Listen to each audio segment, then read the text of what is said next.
Hello, everyone. Welcome to the Wednesday edition of Daily Betslip. We're getting close to the holidays here. My days are all melding into one, but it is Wednesday, I'm pretty sure. It is myself. It is Ben Heisler. Going to talk a lot of college basketball on the show today, including game of the night between UCLA and Maryland, a battle of ranked teams. I got an NHL pick. Ben, I believe you have at least one NBA pick. And we're also going to talk NFL Offensive Rookie of the Year because 4 weeks remaining. It is wide open, at least 4 different guys with very similar odds to win Offensive Rookie of the Year. So we'll touch on that as well. We have a great show in store. So go ahead and like the live stream, the video, subscribe to the BetSided YouTube channel, and on we go. Ben, how are you doing? I'm well. My dog is in the middle of my office. You guys can't see her, but she's like doing this weird thing where she's leaning back, like scratching herself on like the corner of the TV stand and just letting out like a very strange noise. So I had to mute for a second because I didn't want the viewing audience to be like, what the hell is going on in your house? No, it is my dog trying to get some sort of itch on the side of her back. And she looks like she barely took care of it. So other than that, I'm doing just fine. Your dog in the office, my cat, as she constantly likes to do, is on my desk, trying to touch my keyboard. So hopefully she doesn't hit any buttons that are going to end this stream. But yeah, this is a pet show. As always, it's a very Daily BetSlip is a pet-friendly program here. Has to be. I learned of something called Dog TV the other day, which is like are you familiar with Dog TV? I'm familiar with Cat TV. Oh, there's Cat TV too? I didn't know this. Yeah, for anybody that's watching that is not familiar, it is essentially a TV streaming channel that you can put on for your pets in case they have anxiety when you leave. And the Dog TV, it's just a bunch of like dogs like playing with a ball, running around with their owner, like walking on the beach. So they feel a sense of camaraderie, I suppose. I don't, few credits shy, Ian, of my my veterinary degree. Which is evident because I can't even say it on the show. But apparently this is a real thing and people pay like the same amount that they're paying for Netflix for dog and cat TV. Well, Cat TV, at least what I thought Cat TV was, I didn't think it has anything to do with anxiety, but there's Cat TV where it's literally just a live stream of like birds, like jumping around on trees and stuff in the forest, and my cat is locked in when I put that on for her. She just sits right at the edge of the bed and she's locked right in. She's a couple times tried to swipe at the TV to no avail, but yeah, she loves it. She loves just watching birds on the TV. All right, good. Enough pet talk though. Let's get into some picks here. As always, we got some community picks, some picks that were sent into us by the viewers. Let's go ahead and get into those, and then we'll give out our best bets for tonight. Cody Wells, once again, sitting in a pick. He's on Western Kentucky, -7.5 at Louisville. Louisville's playing, so you know the drill. They're 0-9 straight up and against the spread, have a bottom 5 offense, and are bottom 5 in turnovers per possession. Louisville might be the worst Power 5 basketball team of all time. So yeah, they might just be an auto fade. I see a lot of people were sending in this pick. I saw one guy, I think, sent in an alternate line of Western Kentucky -18 or something. So yeah, a lot of people are just going to try to fade the Louisville train. And at this point, they're 0-9 against the spread. You may as well try to keep fading them until they actually cover a spread. I don't blame them. I actually wrote up this game over at BetSided for anybody looking for a little bit more analysis on it. I'm personally, as much as I was tempted to consider Louisville today, and I'm on the under instead. Wrote it up at 134.5 because both of these teams, like, it actually is expected to be a somewhat close game, even with Louisville in their last, I think, 5 or 6 games, losing by almost an average of about 20 points. But the first 3 games of the year, they lost all 3 of those games to somewhat similar competition, all by 1 point at home. If you look at KenPom's projection, they have it as a 3-point loss for Louisville, which is sizably different than the 7.5 that you're getting against the spread. So I kind of see this as one of those schemes similar from before where Louisville maybe puts up a bit of a fight. If the Hilltoppers, they're a really good 3-point shooting team. If they don't make their 3-point shots, Louisville's going to be in this game. And credit to them, like, they are trying. on the defensive end.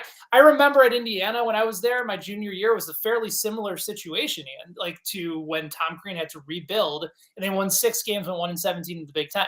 So for Louisville fans, it does get better, but right now it's awfully painful. But I think it's going to be close. I probably prefer the under, even though I completely get where Cody's coming from on this pick.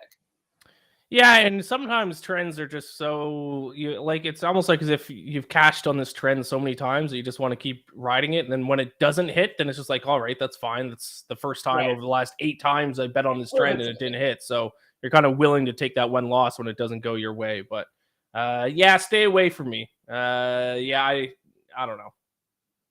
But if Louisville doesn't cover, I'm going to feel stupid for not betting on it. So we'll see what happens. Best of luck to Cody with that pick. Let's bring up the next community pick for tonight. Sean Mitchelson fading Indy once again. Golden State first quarter money line plus 104. The whole Golden State starting lineup may be out on the back-to-back, but plus money versus the worst first quarter team in the NBA by far is too good to pass up. Golden State third in first quarter scoring. Indy last in first quarter scoring and 29th in first quarter defense. Ben, you are the first quarter expert. Thoughts on this one? It's not a game that I have bet yet, but somebody that I know, in addition to our wonderful daily Betslip contributor, the Sox fan, also said that they are on the Warriors first quarter. They got that actually at a better number. They got it at minus 110, which is where it currently sits. I think the reason it's trending in the direction that it is, where you can still get it at minus 110, is I think Steph Curry might play. I think if he's out, this is not a game that I want anything to do with. It's weird to see the Pacers in this type of spot. You're right. They've been terrible, both against the spread as well as just on the money line in first quarters over the course of this year. I think back to that game against Brooklyn a couple days ago when the Nets had 8 guys out and still was able to win the first quarter bet. So with Golden State, especially on that second leg of a back-to-back, still missing a bunch of guys, I'm hesitant, especially if Curry's out. But if we get word that Curry is going to be in, I'm willing to lay a point or so, knowing that the type of difference he can make for that team in that game. So it's a wait and see for me, but I certainly like it at plus money. I think that's a good bet. All right, there you have it. Best of luck to Sean Mitchelson at the Sox Fan 24 with that one. Let's keep moving here. What do we got for the next community pick? Hot takes with TP3, Bulls -4. TP3 bets sends in picks, never sends in a reason with this pick, which makes our job a little bit more difficult. But Ben, you are a Bulls guy. I know earlier you explained you weren't too happy with the Chicago Bulls this season. They're taking on the New York Knicks. Peter Dewey's New York Knicks. I didn't even realize that. Any thoughts on the Bulls tonight?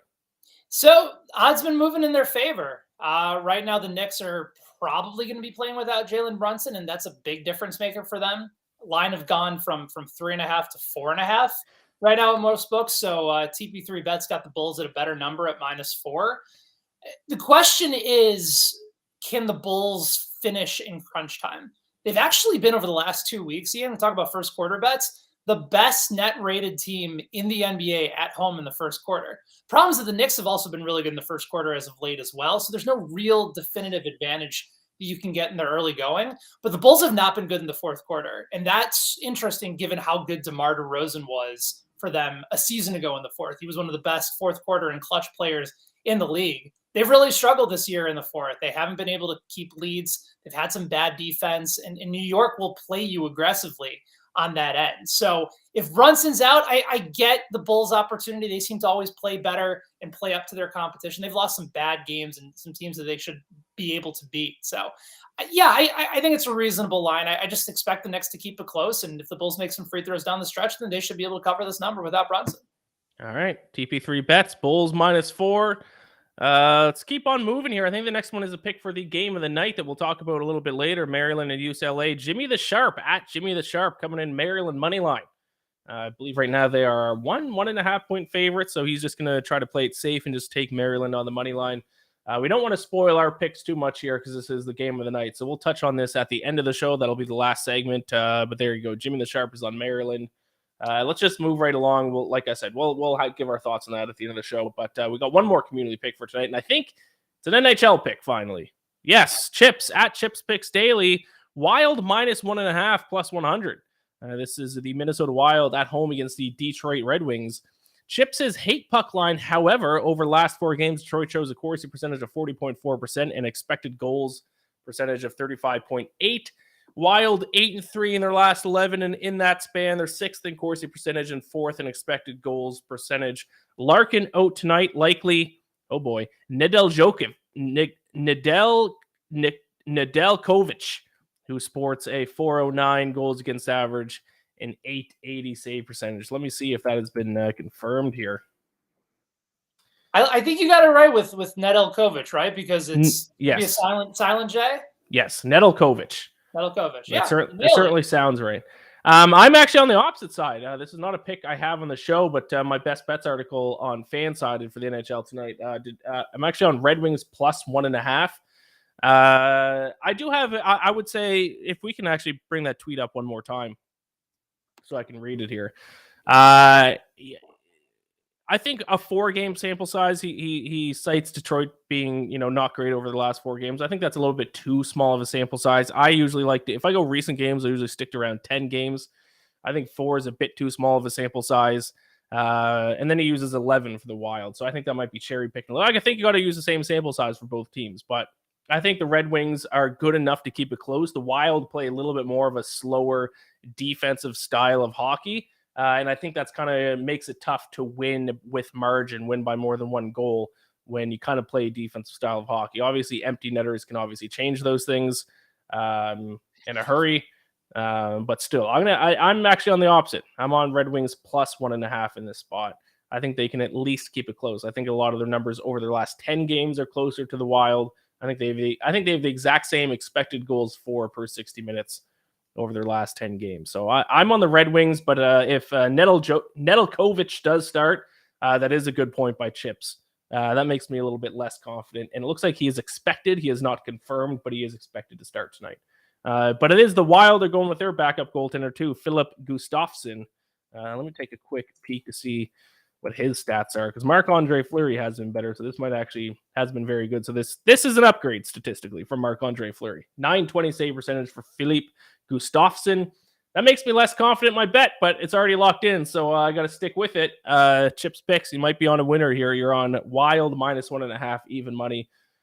I would say good luck to you, but we're on opposite sides, so bad luck to you, my friend. I hope I win. You know what? It's an honest way to go. I will mention too that with the backup goaltenders, that goes against a particular trend for the Red Wings, which is that they are 6-0 to the under in their last 6 games, 4-0 to the under in their last 4 games on the road. So with a little bit more possible action expected if both of the backups are in here, that certainly can make things a little bit more difficult for that trend to continue. All right. I like it. Those are our community picks for today. I think that's all 5 of them. We can dive into our best bets for tonight. I got 1 in the NHL, 2 in college basketball. And then, Ben, you got 2 in college basketball, 1 in NBA. Why don't we just get college basketball out of the way, and then we'll finish off with NHL and NBA. So, Ben, why don't you start us off? What is your first college basketball play for tonight? All right, so I'm in looking over what we have on the board today. I'm going to start with a game that maybe a few of you haven't been paying a whole lot of attention to. And to be honest, neither have I, but some of the numbers popped out at me. The Southeast Missouri State, Arkansas State matchup certainly caught my attention today. How about that little Southeast Missouri State action? They're +4 is where I was able to lock them in. The line is currently down to 3.5, but I still think that's a good line to be able to take them at on the road at Arkansas State. It's a game where the odds just don't seem to add up to me. And a similar thing happened last night between Marshall and UNC Greensboro. The UNC Greensboro Spartans are terrible, but the line all throughout the course of the afternoon slowly kept creeping. First, it was one sportsbook that moved the line, then others slowly started to follow. And as I was watching it, I felt something's up here, because Marshall is a top 88 KenPom team. UNC Greensboro is about 100 teams down on the rankings. But I was like, Vegas knows something. And what I found out was Marshall was playing 2 more games over the course of 5 days compared to UNC Greensboro. They were back home. They were well rested. And Marshall was just exhausted. They play at a very feverish pace. And at some point, they were just going to run out of gas. In this particular case, the line is still Arkansas State -3.5 at home, but it doesn't make sense because they're not a good team. They're 314th in adjusted offensive efficiency. They're 233rd in effective field goal percentage, 281st in turnover percentage. They're 278th in three-point percentage, and they shoot 62% from the free throw line. That's like bottom 15 in college basketball. Ian, Arkansas State is hot garbage. They're bad. And I'm convinced that the only reason that they're favored is because all 5 of their wins have come at home. They're 5-1 at home on the season. SEMO, as the kids like to call them, they shoot over 36% from three-point range. They're one of the better free throw shooting teams in the country at around 74%. They're a definitively better team, and now that the odds are actually starting to move in their direction, makes me even more confident that I got them at the right number, even on the road. I like Southeast Missouri State +4 at Arkansas State, and I would bet them down to 3.5. I love it. It is a battle of the Reds tonight because it is the Red Hawks against the Red Wolves. Right. How about that? The Red Bull. I like that pick quite a bit. My first college basketball play here, actually both my college basketball plays are unders. So I would advise if anyone is feeling like tailing my picks tonight, maybe you should do the opposite because I'm notoriously bad at betting on unders in college basketball. So, but I got to trust the numbers, and maybe I'm just giving you guys an easy pick just to fade me here. So first one, I'm going to go Georgia State, Auburn under 133.5. Obviously, these two teams are completely different skill levels. Auburn is quite a bit better. They are now ranked in the AP poll, or they were ranked. They've dropped in the rankings a little bit after a loss their last game, but Georgia State certainly not ranked. But what these two teams are similar with is they're a lot better defensively than they are offensively.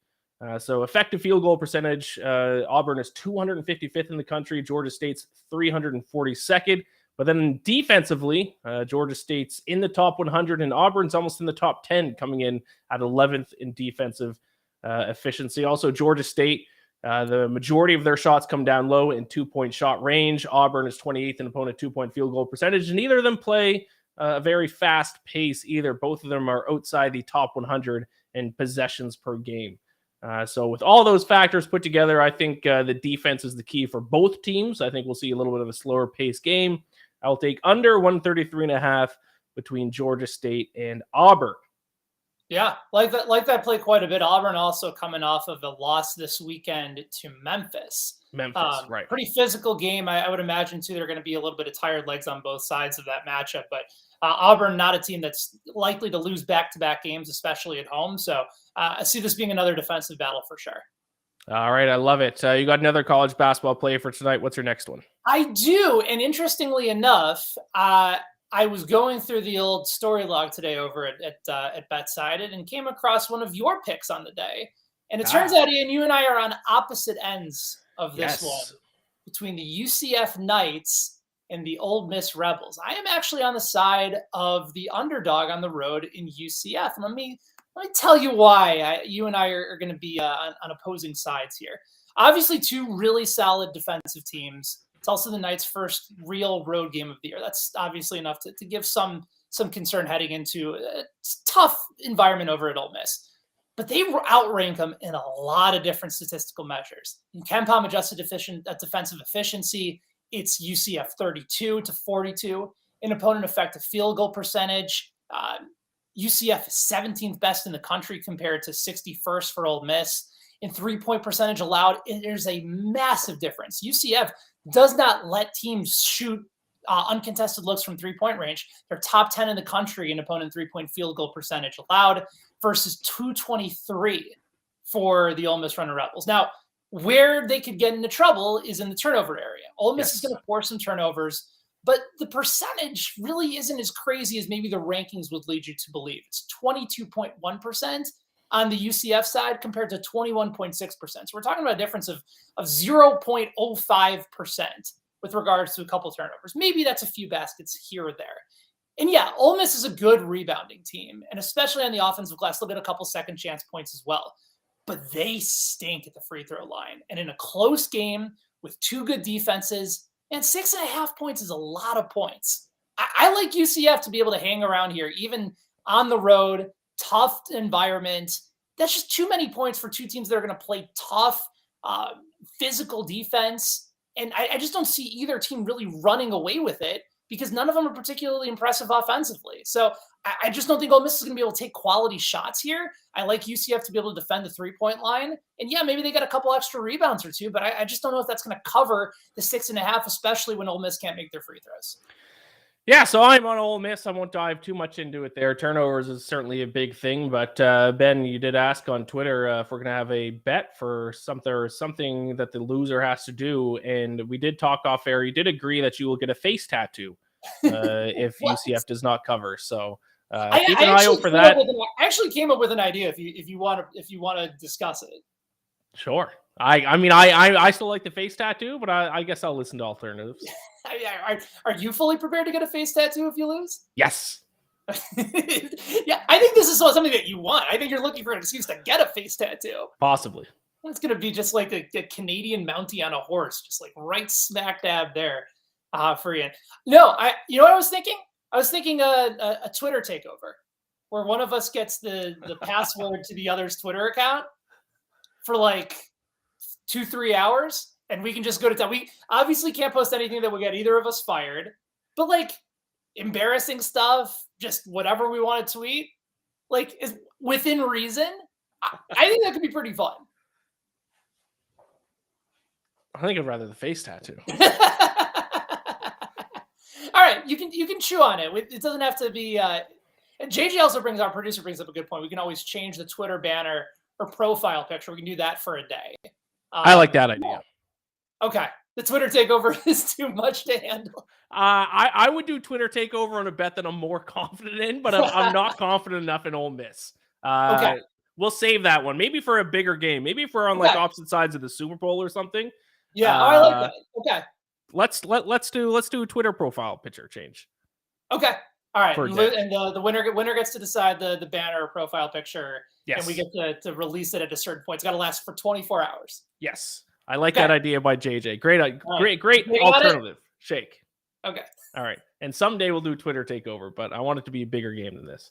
All right, fair enough. Yeah, that's true. Like, do you really want to waste that one in the chamber on Ole Miss UCF? I think that's a perfectly reasonable take. Yes. Like I said, maybe if we're on opposite sides of the Super Bowl, I think that'd be a great idea for that. All right, done.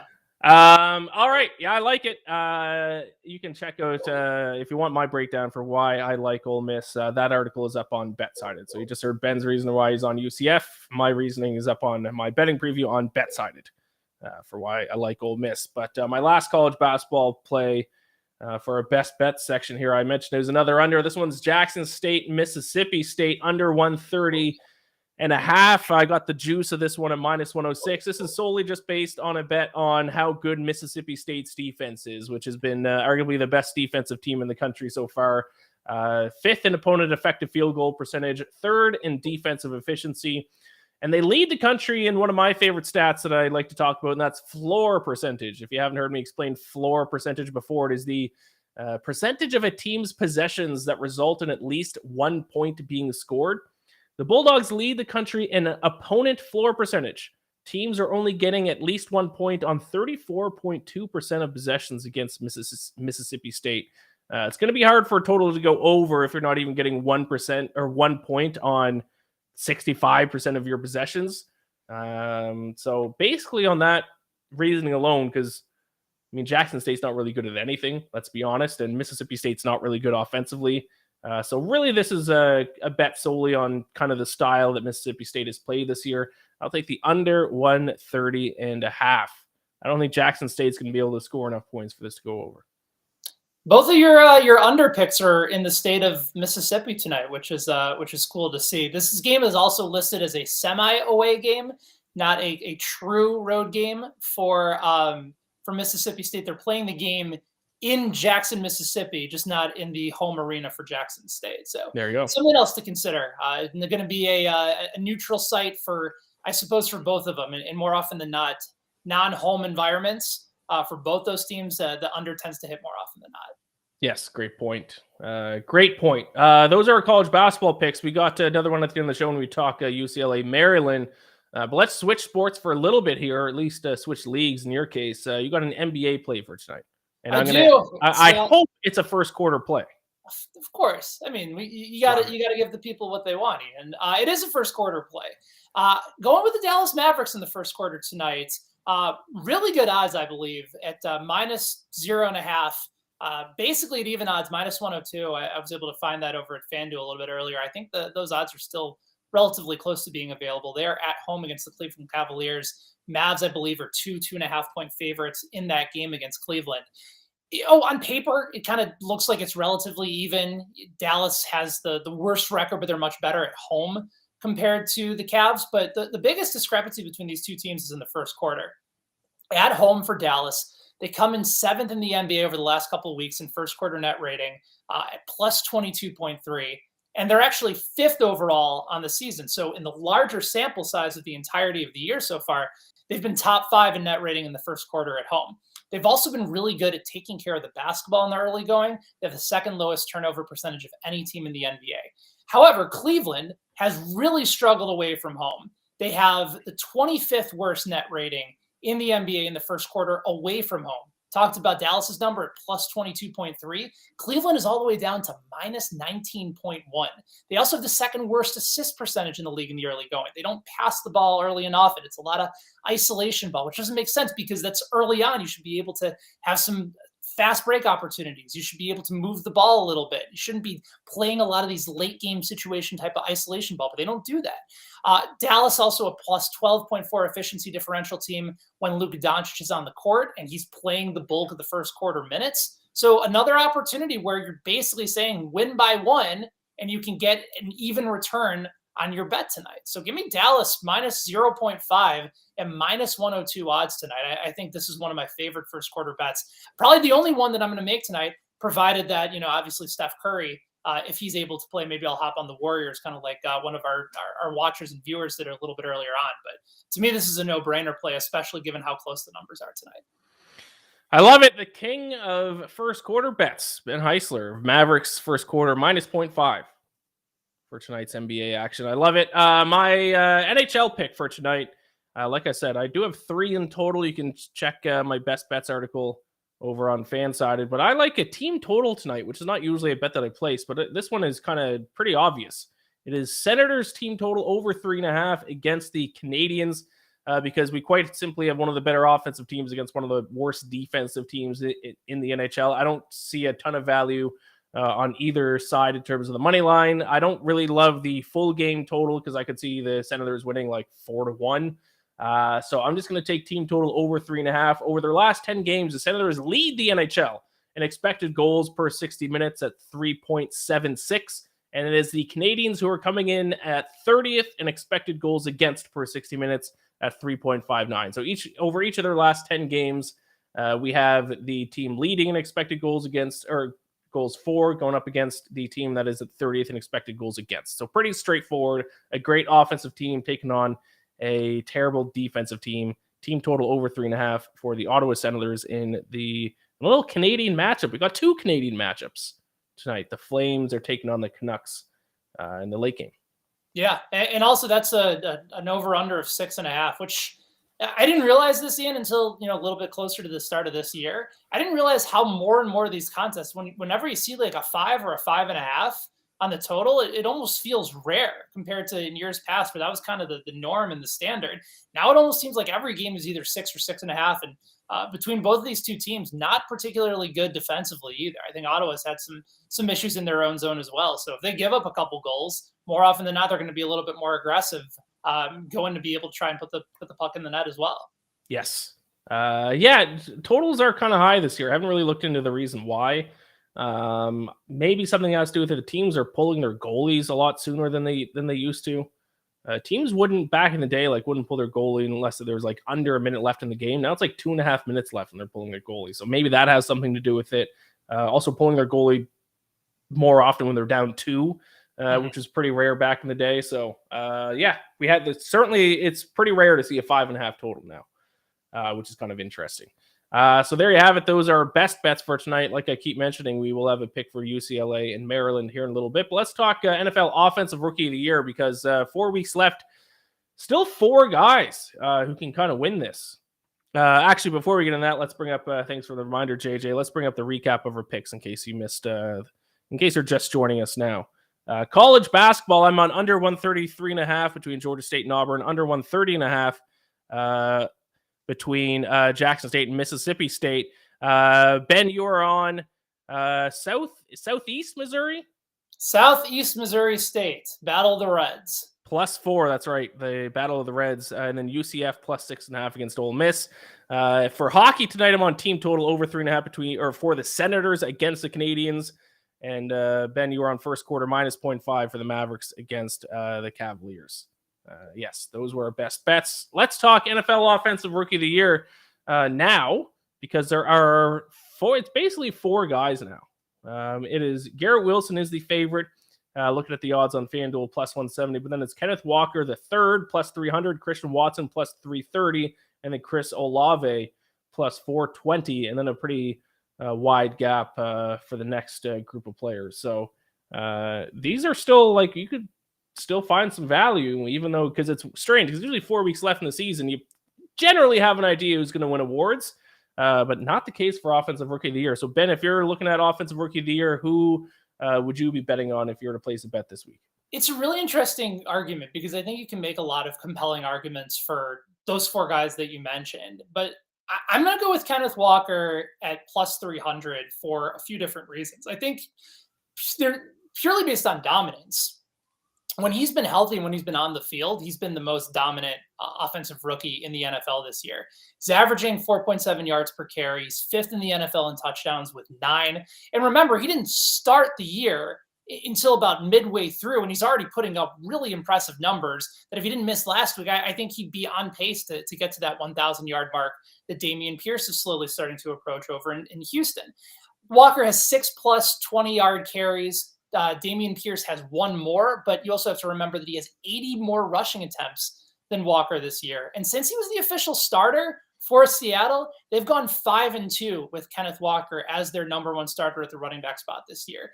For a team that relies on the running game, that's allowed for Geno Smith to really thrive and play action spots. And remember too, Ian, Geno Smith is looking like the favorite for the Comeback Player of the Year award. Yes. Like the running game in Seattle has been instrumental to their success there. And Kenneth Walker has been a primary factor why.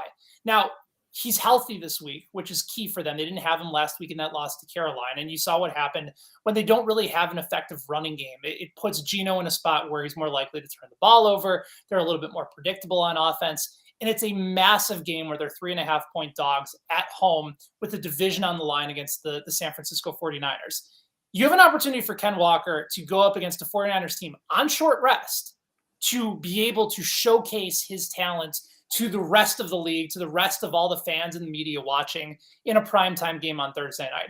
If he balls out, it wouldn't surprise me if he takes over from Garrett Wilson as the favorite moving forward. So this is a value play, but also I look at those numbers and say to myself, this is the guy that on a winning team that has been instrumental in their success over the course of this year. He's the dude. And if he plays well the rest of the year and remains healthy, I think this award is his to lose. And I don't mind the value that's still available for Kenneth Walker at +300 right now. Yeah, I agree. I think that would be my second choice. If I were to kind of rank these 4 guys and which guys I'd want to bet on at this point, I'd probably put Ken Walker number 2. But my pick is Christian Watson. And I think one of my big reasons why is I think there is a little bit of recency bias in these awards. And I think either him or Ken Walker, I think one of those 2 guys are going to have the hottest end of the season, because Christian Watson, especially as of late, absolutely caught fire after a terrible start to the year. At least 6 targets in 4 straight games, and he has 7 touchdowns in his last 4 games. He is racking up those touchdowns. I don't think he had a touchdown before he went on this little run. So when you're talking about guys who are going to, catch fire late, a little bit of recency bias maybe with the voters.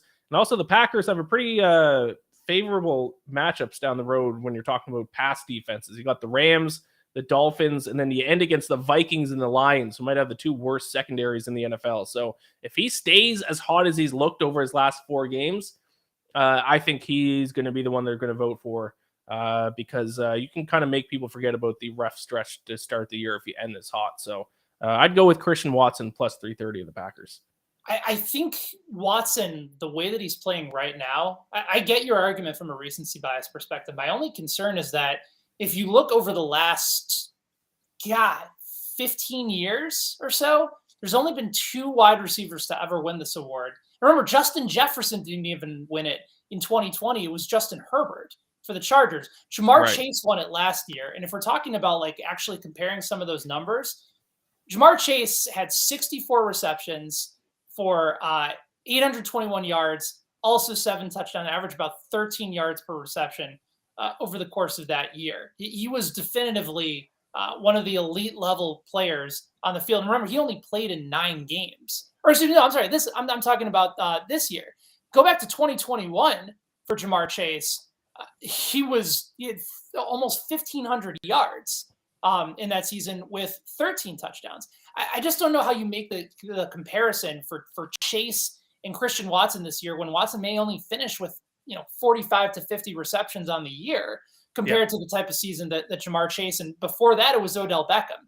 So it's not necessarily fair to Watson because they really didn't get him involved until midway through the season. And since he's been on the field, he's delivered. But I do wonder whether or not the lack of targets and opportunities his way in the first half of the season will come back to bite him.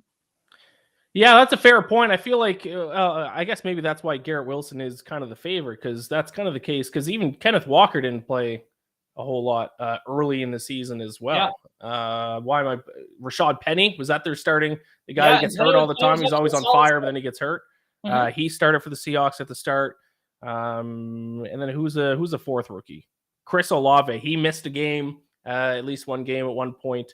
That's probably why Garrett Wilson's probably the favorite, because I don't think he's missed any games. No, I don't think he's missed games either, but you also have to remember the quarterback position is a bit in flux right now for the Jets. Mike White may not play this week at home against the Detroit Lions. It's likely, currently questionable, but I think he's going to play. Now you're still dealing with possibility of Zach Wilson or Joe Flacco, and that could cause a bit of disarray for his opportunity to win Offensive Rookie of the Year as well. Yeah, so there you have it. It's going to be an interesting race down the final 4 games of the season. Something to keep an eye on. Dameon Pierce, who looked was an overwhelming favorite at one point, dropped all the way down to plus 3,300. Unfortunately, a victim of the team that he plays on, I think. That and also he's got a high ankle sprain. Yes, and I can't help. I think he's out this week. Yeah, I think he's going to be out this week. Don't know. Listen, if you're the Texans, if that's rookie season, you're already like on pace to get the number 1 pick. They have no reason to play Dameon Pierce the rest of the year unless they want to try to get him to 1,000 yards. But even that, it's irrelevant. Like, he's their dude moving forward. So wouldn't be surprised if they basically just shut him down for the rest of the year, let him get healthy for 2023. Brock Purdy all the way up to 20-1. Unfortunately, a little too late, I think, for Brock Purdy, but he has better odds than Kenny Pickett, who's at 60-1, which is hilarious. People love Mr. Irrelevant. Yes. They do. You love Mr. Irrelevant. I love That's Mr. your guy Irrelevant right there, Brock Purdy. I'm gonna ride the Mr. Irrelevant train until it probably blows up in my face. But yes, I like Brock Purdy. I'm a Brock Purdy fan. How can you not cheer for Mr. Irrelevant? The only reason I didn't cheer for I think I did cheer for him somewhat in that game against Tampa Bay. I think the only reason I wasn't really cheering for him is because I placed a futures bet on Seattle before that game at like plus 350 to win the division, knowing that I thought that they're going to win the game on Thursday night. Obviously, with Seattle losing to Carolina at home, makes things a little bit more challenging. Yeah. All right, let's wrap up with the game of the night here. It is UCLA against Maryland. It is a battle of ranked teams. I think it's the only battle of ranked teams in college basketball tonight. What is it? 16 against 20, I believe, are the 2 rankings. Pretty interesting matchup. Ben, what's your play for this one? I know we had a community pick. I forget who it was earlier, but someone was on Maryland money line. What's your best bet?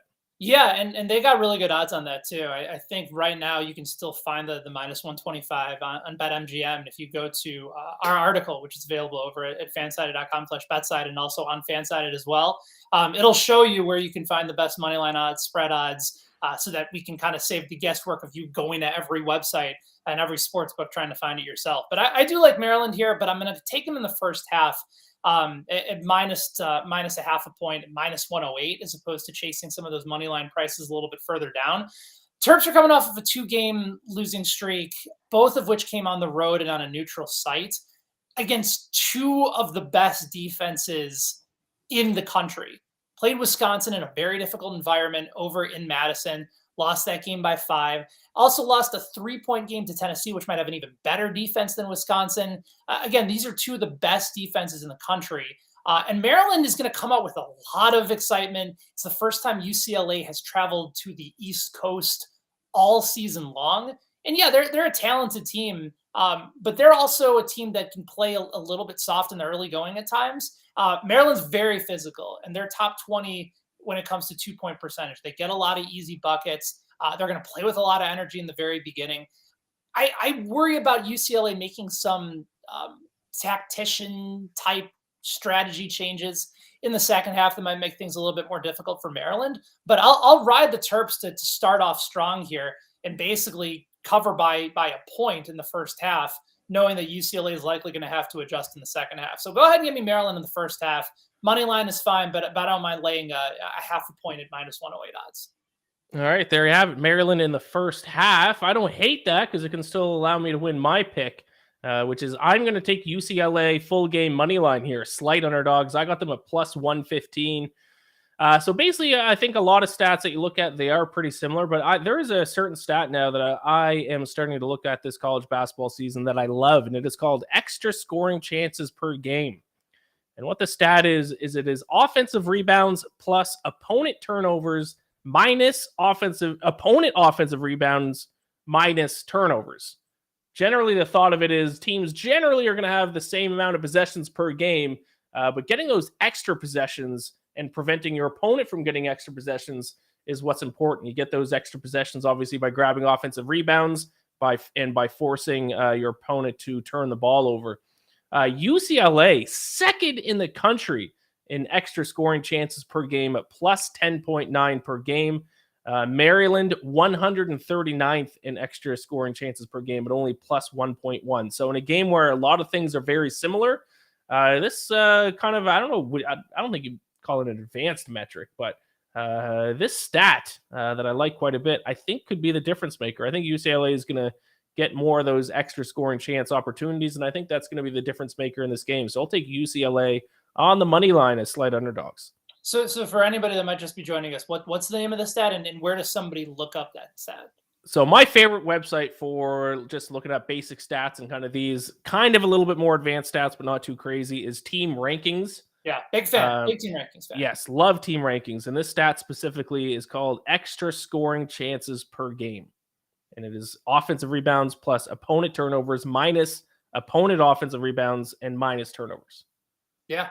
Again, part of the reason that I was a little bit more hesitant, I still like Maryland to win at home, but that's a really intriguing stat, especially with taking advantage of measures where they need to be able to get some second chance points. That's right up UCLA's window. And I also think, again, second half, they're a good team that makes a lot of adjustments. Maryland playing really well up into the last couple days, but again, really tough defenses in the mix. That is a nice differentiator. But yeah, I think both of those can work for us. Maryland gets off to a first half lead. UCLA comes roaring back, and both of our bets end up hitting. Beautiful. That would work for me. The community pick is in. The community is unfortunately on Maryland full game minus 1.5. So obviously you can still cash with the community. I cannot, though. I'm against the community tonight. The community is 1-1 on the week. They're wrong with the Cardinals Monday night. They did hit the Bucks last night -4 against the Warriors last night that they played. So community is 1-1, trying to get a winning record tonight, but I'm on the opposite side. All right. Community once again is at war with one Iain MacMillan, and an opportunity to take the lead over the course of the week heading into Thursday's show. Yes, there you have it. Okay, that is our show. Be sure to please like the video. Please subscribe to the BetSided YouTube channel. That would make me very happy. Ben, any final thoughts before we wrap this up? Big week in the world of Indiana basketball. They are playing at Allen Fieldhouse against Kansas. So for any of you that are Hoosiers that are watching this show today, if you're going to be in the Lawrence or Kansas City area heading into this weekend, shoot me a tweet at Ben Heisler and I'll buy you a beer over the course of the weekend. There you have it. I'll be at the Rangers Maple Leafs game in Madison Square Garden tomorrow night. If you're going to be there, shoot me a tweet. I will not buy you a beer, but I'll say hello. Yeah. Beer is a lot cheaper here than in New York City, in my defense. I will not be buying you like a $16 Madison Square Garden beer. So I like you guys. I just don't like it that. Yes, correct. There's a $5 beer, maybe. A $16 beer, probably not. But I will say hello to you at Madison Square Garden tomorrow night. All right, thank you all so much for watching. Best of luck with your bets tonight. Gamble or bless. I'll talk to you tomorrow.